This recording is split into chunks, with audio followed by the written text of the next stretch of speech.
#1 multicultural channel. This is Tag TV.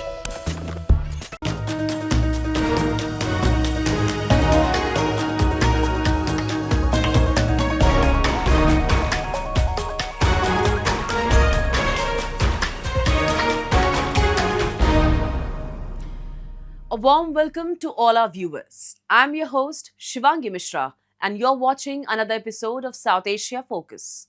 Let's begin the show. India is leveling up its diplomacy, building stronger alliances and amplifying its global game. As Prime Minister Narendra Modi undertook a state visit to Israel, ties got a major upgrade. Welcomed by Prime Minister Benjamin Netanyahu, the focus was clear: defense, AI, cybersecurity, fintech, and trade. New Delhi and Tel Aviv aren't just collaborating, they are syncing strategies in a region where geopolitics is shifting fast. India and Israel complement each other. India brings scale and Indo-Pacific reach, while Israel offers cutting-edge technology and defense innovation. That synergy was evident during Prime Minister Narendra Modi's state visit, signaling a partnership moving beyond traditional defense ties into AI, cybersecurity, manufacturing, and agriculture. Following talks with Prime Minister Benjamin Netanyahu, the two sides signed 17 agreements advancing joint defense production and technology transfer, while also pushing forward discussions on a potential free trade agreement. रक्षा के क्षेत्र में हमारा दशकों पुराना विश्वसनीय सहयोग रहा है। पिछले वर्ष हुए एमओयू से इसमें नए आयाम जुड़ेंगे। हम मिलकर जॉइंट डेवलपमेंट, जॉइंट प्रोडक्शन और ट्रांसफर ऑफ टेक्नोलॉजी की दिशा में आगे बढ़ेंगे। During the joint engagements, Benjamin Netanyahu called the visit a defining moment for India-Israel ties, describing Prime Minister Narendra Modi as a trusted friend and a strong pillar of the partnership. He signaled that this isn't just diplomacy as usual. It is a next-level alliance set to expand across strategy, innovation, and big-ticket economic collaborations. I want to tell you how deeply and from the heart we feel both our personal friendship and the friendship between our governments and our peoples, and may this continue and flourish and strengthen, as I'm sure it will as a result of this visit. Thank you, Narendra, and thank you all. Highlighting the technology dimension of that partnership, Israel's Special Envoy for Trade and Innovation pointed to artificial intelligence as a key area where both countries can jointly shape the future. Israel's got the highest concentration of AI talent in the world. We have leading AI technologies. We know India also, in your Bangalore Silicon Valley region, you also are very advanced with AI innovation. AI is the future. And if India and Israel can actually ally, we can reshape or shape the future in the best possible way. Prime Minister Narendra Modi visited Yad Vashem in Jerusalem, paying heartfelt tribute to the victims of the Holocaust, a moment of reflection that went beyond protocol. It underscored a partnership grounded in remembrance, resilience, and shared values. Speaking alongside Prime Minister Benjamin Netanyahu at a joint press conference, Modi said, "Humanity must never become a victim of conflict," as he reiterated India's support for efforts toward peace in Gaza, blending moral charity with diplomatic outreach. Humanity must never become a victim of conflict. Gaza peace plan से शांति का एक रास्ता बना है। भारत ने इन प्रयासों का पूर्ण समर्थन किया है। भविष्य में भी हम सभी देशों के साथ संवाद और सहयोग जारी रखेंगे। India and Israel signal a partnership that blends strategy with sentiment, from defense co-production to shared democratic values. In a rapidly shifting geopolitical landscape, New Delhi and Tel Aviv are not just strengthening ties, they are shaping a future-focused alliance built to last. Tensions along the Pakistan-Afghanistan frontier have flared up yet again, with fresh fighting reported in eastern Nangarhar just days after Pakistani airstrikes struck targets inside Afghan territory. While Islamabad insists it was acting against terror sanctuaries, Kabul alleges these strikes killed civilians, including women and children. The latest escalation puts Pakistan's counter-terror strategy under scrutiny and deepens concerns over its increasing regional isolation. Fresh fighting broke out recently between Afghanistan and Pakistani forces in eastern Nangarhar, with both sides reportedly using heavy artillery. Casualties have already been confirmed. The clashes come just days after Pakistan carried out late-night airstrikes inside Afghan territory, and Operation Kabul says struck residential compounds rather than militant camps. Entire structures in Gardi Khas village were reduced to rubble, with families trapped beneath debris. Rescue efforts are still underway as villagers dig through collapsed homes in search of survivors. تیره شپه د ننګرهار ولایت بیسود ولسوالۍ اړوند ګردي کس سیمه کې د شپې 12 بجې د پنجابي دښمن جټ تیارو بمباران کړی دی او په نتیجه کې زموږ عام ولس زنانه ماشومان سپینګیري په ډېره بېرحمۍ سره د شپې په ناوخته په دې روژه کې شهیدان کړي دي او دې سره یو لوی جنایت تر سره شوی دی. دا د شپې 12 بجې چې کله تیاره راله وګرځېدله موږ ویلې که زلزله د غون خلک کورونه کوټونه بار راووته د هغې نه وروسته بمبار یې وکړو. بیا چې موږ دې کور ته رالو دې کور کې یو کس ژوندی پاتې و، نور 2-3 کسان یې نور هم ایستلي خپل، باقي چې 17 کسان غون شهیدان شوي. Taliban officials have condemned the strikes as a blatant violation of Afghan sovereignty.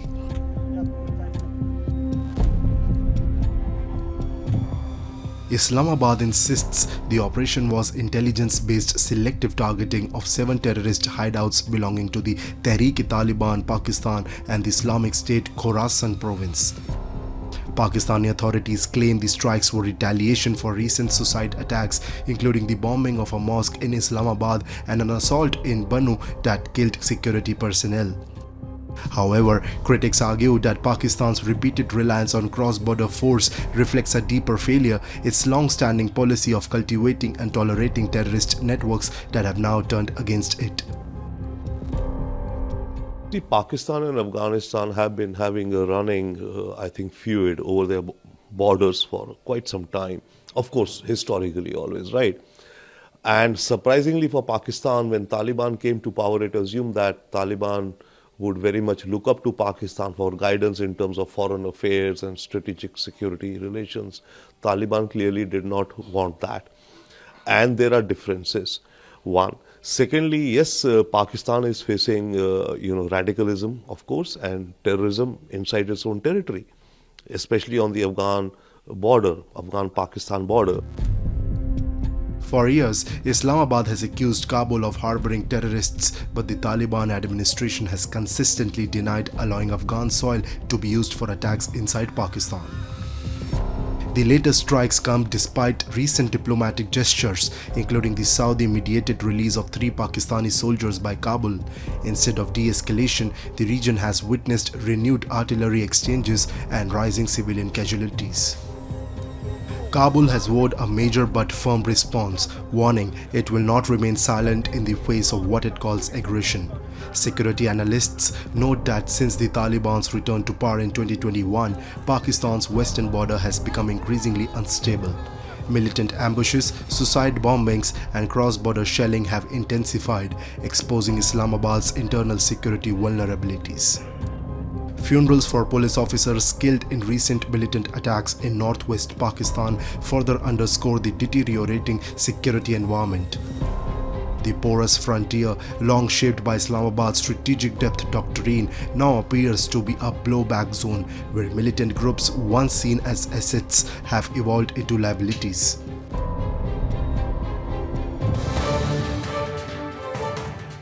Time now for Asia This Week, the stories from across the continent. Iran and the United States are sliding rapidly towards military conflict as hopes fade for a diplomatic solution to their standoff over Tehran's nuclear program, officials on both sides and diplomats across the Gulf and Europe say. Iran's Gulf neighbors and its enemy Israel now consider a conflict to be more likely than a settlement, these sources say, with Washington building up one of its biggest military deployments in the region since the invasion of Iraq in 2003. Israel's government believes Tehran and Washington are at an impasse and is making preparations for possible joint military action with the United States, though no decision has been made yet on whether to carry out such an operation, said a source familiar with the planning. It would be the second time the US and Israel have attacked Iran in less than a year, following US and Israeli airstrikes against military and nuclear facilities last June. Regional officials say oil-producing Gulf countries are preparing for a possible military confrontation that they fear could spin out of control and destabilize the Middle East. The weeks leading up to elections in Nepal have traditionally brought a rush of energy to the country's printing hubs. Press machines would rattle through the day and night, churning out party flags, banners, caps and badges in a blur of color and noise. The sharp scent of fresh ink would hang heavily in the air, a familiar sign that campaign season had arrived. The smell of printing inks has become thinner this year as the orders have slumped in comparison to that of the year 2022. Election campaigning in Nepal has rapidly shifted from traditional door-to-door outreach and printed materials to digital platforms, especially social media. Screen printers in Kathmandu's Bug Bazaar say campaigns once focused on physical visibility, but candidates now prioritize online engagement. For the March 5 parliamentary elections, parties have significantly increased spending on paid promotions. The shift follows new election ethics introduced by the Election Commission Nepal, limiting physical campaign materials and promoting transparency through partnerships with Meta and TikTok. Sportswear brand On Running has opened a factory in Busan of South Korea using robots to make running shoes and plans more robot factories in the United States and Europe as it tries to speed up manufacturing and delivery. Tariff hikes imposed by the United States, supply chain disruptions and geopolitical risks are driving some retailers and brands to explore nearshoring manufacturing or bringing it closer to the end consumer. On currently sources 90% of its shoes from third-party manufacturers in Vietnam and 10% from Indonesia, according to its latest annual report. The company first unveiled its Light Spray marathon running shoe made with a robot arm spring material onto a mold to create a sock-like upper during the Paris Olympics in 2024. The factory in Busan with 32 robots is a major expansion from On's first such factory in Zurich, which has only 4 and started production in July last year. It can produce about 1,000 pairs of shoes a day, with the spray-on method condensing traditional upper manufacturing, a 200-step process across multiple factories, into a single automated process. Steep tariffs imposed by the US on sportswear manufacturing hubs like Vietnam and China have hurt the industry over the past year, driving up costs. Women in Pakistan-occupied Gilgit-Baltistan are leading rare street protests against severe water shortages and prolonged power cuts, accusing Islamabad of systematic neglect. Viral videos from Gilgit city show residents braving freezing temperatures to demand basic amenities and political accountability. Activists now say the unrest reflects deeper constitutional and governance questions in the disputed region.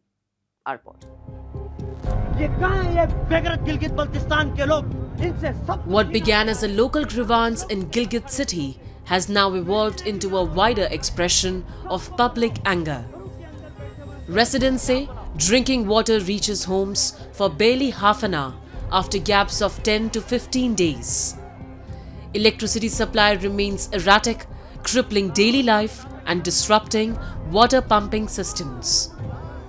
Despite sub-zero temperatures, protesters, including young women, have taken to the streets, demanding access to electricity, sanitation, and employment. Viral footage of a woman confronting authorities has amplified the movement across the region.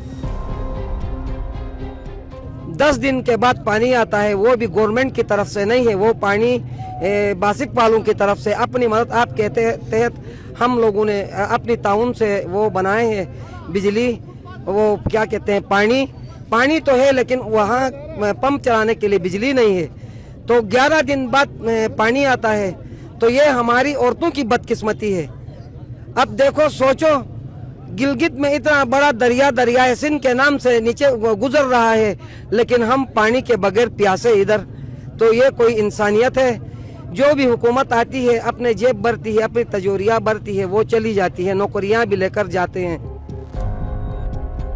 Protesters allege that while millions are spent on administrative projects, essential infrastructure remains neglected. They argue that although the Darya Singh River flows below the settlement, insufficient pumping facilities and unreliable power supply leave entire neighborhoods without consistent water access.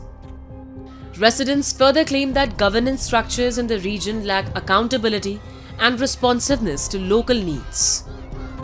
Political activist Senghe Sering has backed the women-led protests, describing them as a part of a broader, rights-based movement in Pakistan-occupied Gilgit-Baltistan. He argues that the crisis is not merely administrative failure, but reflects decades of political marginalization. Gilgit Baltistan की जो ख़वातीन हैं वो अभी अब आज़ादी की और हुकूक़ की तहरीक में आगे आ रही हैं। कल एक ख़ातून की वीडियो वायरल हुई है, वो गिलगित सिटी में अपने इलाके में जो उनकी सहूलियात हैं उनके नापेद होने की वजह से, उनकी कमी की वजह से वो एहतजाज कर रही थी, जिसमें वो कह रही थी कि उनके इलाके में 10-15 दिन में मुश्किल से आधे घंटे के लिए पानी आता है, बिजली नहीं है, सैनिटेशन के इश्यूज़ हैं, मकामी जो बच्चे हैं उनके पास रोज़गार नहीं है।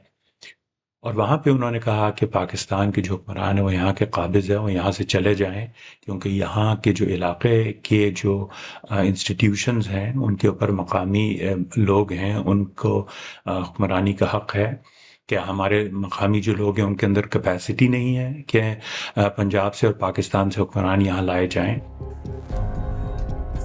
Sering further questioned Pakistan's constitutional standing in the region, asserting that Islamabad frequently references UN resolutions but has failed to implement meaningful political reforms in POGB. He called for a reassessment of governance structures and greater local representation.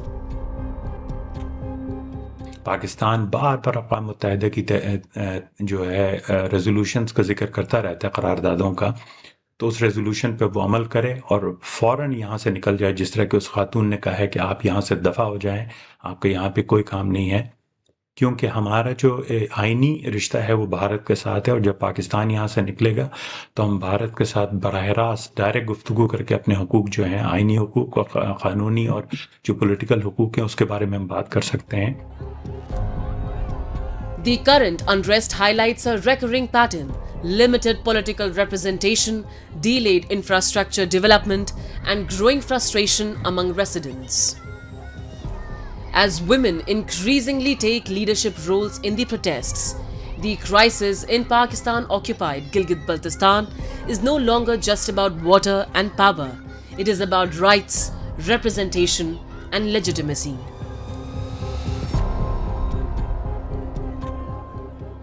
Dekho Apna Desh isn't just a slogan, it's a vibe. Prime Minister Narendra Modi's vision invites Indians to explore homegrown gems before flying abroad, and Gandhi Sagar in Madhya Pradesh is one of them. Set along the Chambal River, it is no longer just a dam, it's a rising ecotourism hotspot. Think stunning landscapes, adventure trails, a safe zone for endangered vultures, and a massive reservoir powering local livelihoods. This is how travel is reshaping lives, one destination at a time.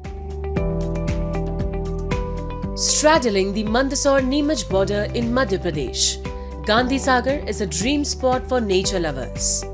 Backed by Madhya Pradesh tourism, the Gandhi Sagar Forest Retreat isn't just a stay. it's an experience.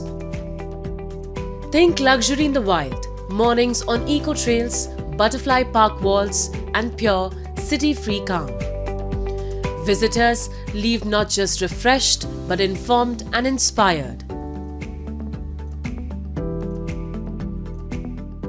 Gandhi Sagar forest retreat eco tourism के क्षेत्र में लगातार बहुत अच्छा कार्य कर रहा है। बाहर से आने वाले पर्यटक यहाँ पर स्टे और फूड के साथ साथ वाटर स्पोर्ट्स, लैंड एक्टिविटीज़, जंगल में घूमने का एक रोमांचकारी अनुभव, उसके साथ बटरफ्लाई गार्डन और यहाँ के इतिहास, पुरातत्व कला और यहाँ की जैव विविधता से भी परिचित होकर जाते हैं। गांधी सागर फॉरेस्ट रिट्रीट के माध्यम से देश भर से आने वाले पर्यटक गांधी सागर की अपने साथ एक ऐसी याद लेकर जाते हैं जो उम्र भर उनके साथ में रहती है।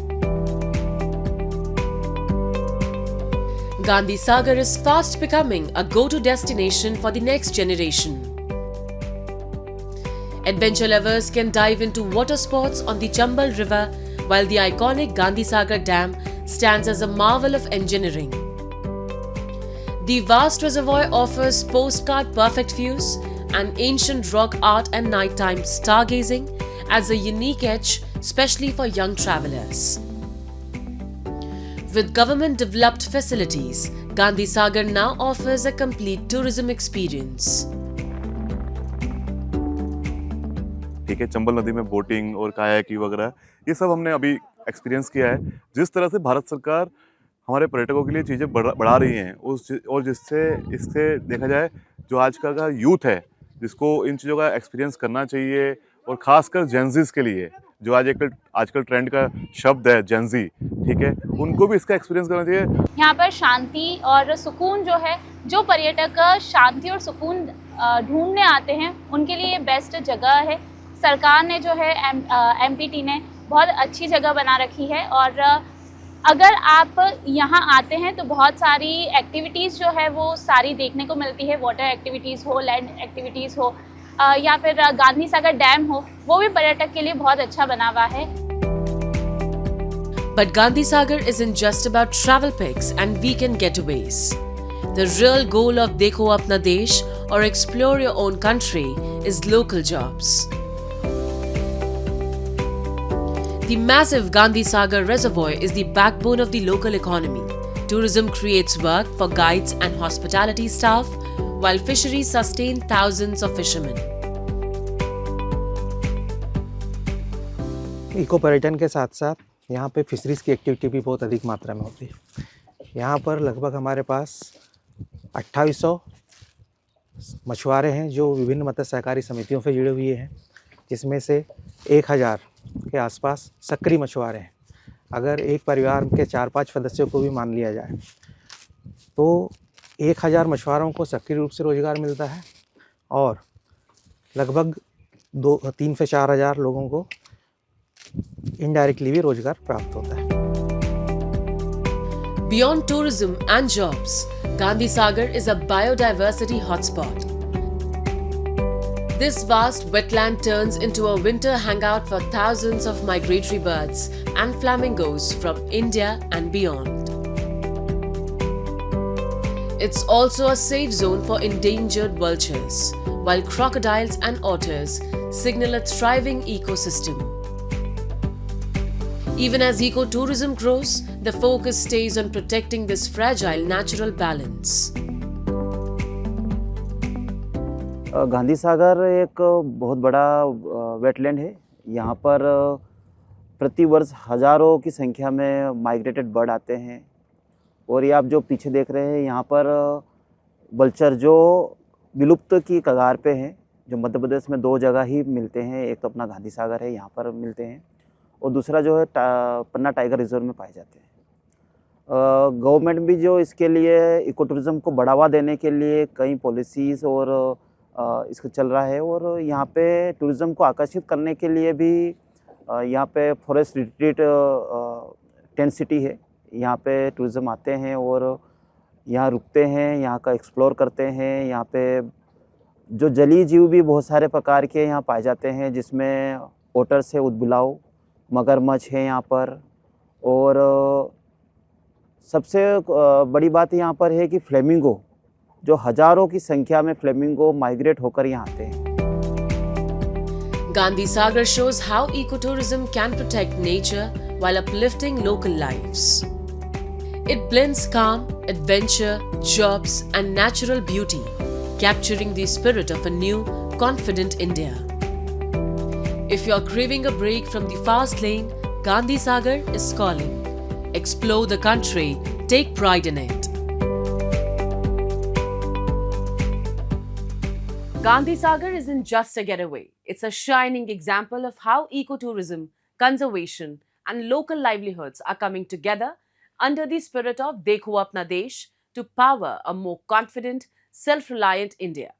And with that, we come to the end of this week's episode. See you next week. Till then, goodbye and take care.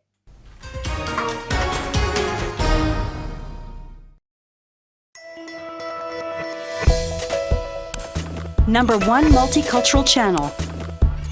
This is TAG TV.